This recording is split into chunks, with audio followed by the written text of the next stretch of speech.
So we're going to work on the balance sheet. The balance sheet will report the assets that we own on the last day of year 3, the liabilities, things we owe on the last day of year 3, and then the difference, which is the owner's capital. The assets minus any obligations, the remainder are belong to the owners. That's equity.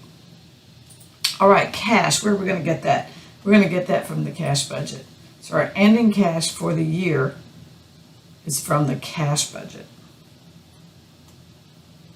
Accounts receivable. Now we made a note of the amount for accounts receivable on the cash receipts and collections budget.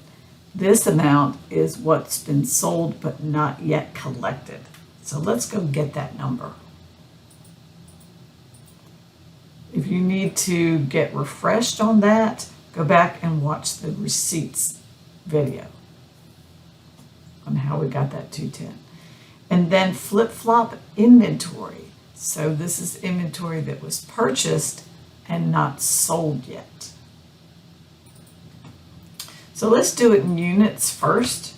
So what was the ending inventory at the end of year 3? So let's go to our purchases budget. And we want ending inventory at the end of year 3, 21,000. And then what will that cost? What's the cost of that? It would be that $7, but we're not going to type anything in. We're going to refer back to the original assumptions because anything in yellow here can change. And we want all of our reports and schedules to update should there be a change in assumptions. All right, so here's our total assets, and liabilities plus equity have to equal the total assets. Okay, accounts payable. So when we did the disbursements payments budget, we noticed the purchases that weren't paid for yet. We still owe those. And if you want a refresher on that, here's the accounts payable. Go back and watch the video where we did the disbursements budget to refresh on what exactly that amount is and how we calculated that. Now, in my scenario, I repaid the student loan, so there are none.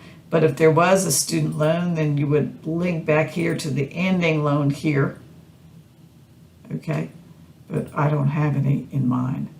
And then owner's capital is the residual, so it would be the total assets minus that.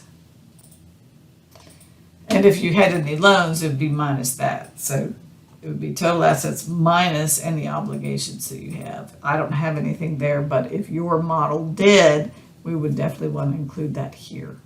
And then total assets will be the sum of all of that. And so our balance sheet balances.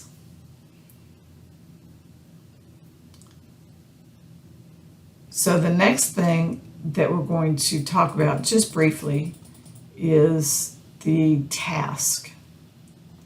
We're just going to go back and revisit this. You can see I've been doing the videos, and so the links to each of the videos will be in your copy of this assignment when you get it. You can see we're building it as we go. But we're also going to talk in the next video about the advice memo and what that's about. So we'll see you in a few minutes.